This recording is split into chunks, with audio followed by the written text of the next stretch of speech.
Bonjour, voici donc vendredi, donc je vous propose donc l'analyse graphique en journalier et en hebdomadaire. Alors premièrement, donc très belle hausse grâce aux magnifiques chiffres des US manipulés en vue d'une élection donc d'Obama. C'était sa seule façon de faire face puisqu'il est en train de perdre de vitesse. Donc attention aux derniers chiffres qu'on va dévoiler, ils seront probablement un petit peu manipulés. Voilà pourquoi donc on a eu cette hausse. Alors maintenant, avant de passer à l'analyse technique, je vais quand même venir sur le calendrier de lundi. Alors lundi, donc, on aura la balance commerciale allemande à 8 heures. Donc tout de suite, on aura un premier penchant. On a pu remarquer quand même vendredi que la croissance est réduite à zéro en France, c'est du jamais vu.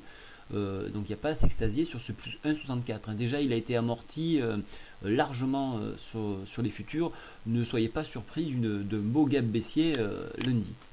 Alors, donc je descends un petit peu. Il n'y a pas grand chose lundi. Donc la production industrielle allemande à midi. C'est tout ce qu'il y a.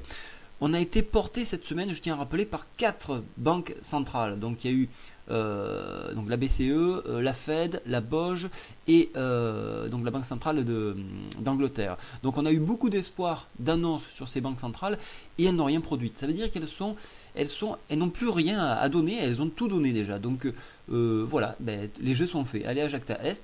Donc on va suivre le cours et on va comprendre où on peut aller. Alors je vous ai parlé en début de semaine qu'on avait un potentiel haussier jusqu'à 3488. Alors je n'en ai pas parlé puisque c'était réservé aux abonnés, mais là je vais vous en dire un petit peu plus.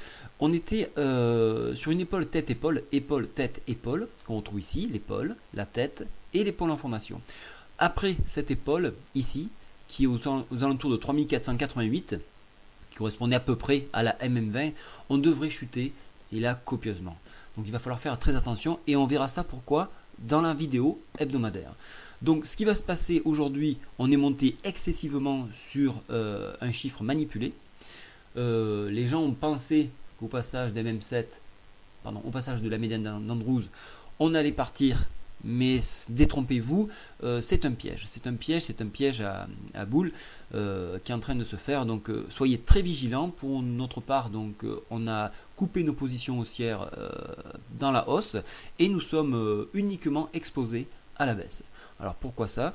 Donc ici on a déjà un premier barrage à 3464. C'était un point, alors pour ceux qui connaissent la roue de Gann, c'était un point à exploiter avec une position 13 heures. Bon, ça c'est encore un particulier. Le potentiel haussier peut s'étendre jusqu'à, donc il vient de diminuer, 3477 environ pour lundi. C'est le maximum que je puisse donner.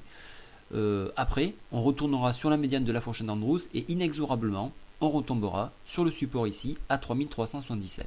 Et ici se jouera un gros souci. Voilà. Donc pour les haussiers, donc dépassement 3463, MM20 avec la médiane partie supérieure 3484. Pour les baissiers, retour médiane 3425. Voilà, 29, 30, 30. Retour MM7 en test 3423 et en enfoncement, on passera directement sur les 3400 d'abord, point psychologique, et 3379, retour sur support. Voilà pourquoi donc j'ai coupé mes lignes haussières vendredi. Au niveau de la MACD, on voit qu'elle essaye de remonter. Mais attention, ça n'a pas croisé. Donc ici, on est plutôt dans un courant, je vais dire neutre, puisqu'on remonte un petit peu. Mais attention, la hausse n'est pas faite. Au niveau du stochastique, on vient de croiser à la hausse. Ça, c'est positif. Et au niveau du CCI, cela laisse une marge haussière impressionnante. Donc voilà, donc on pourrait monter au point de vue de l'analyse des indicateurs. Mais attention, on est toujours inscrit sur une fourchette descendante, on n'en est pas sorti, on n'a pas passé MM20. Attention, ça peut être juste une consolidation pour baisser.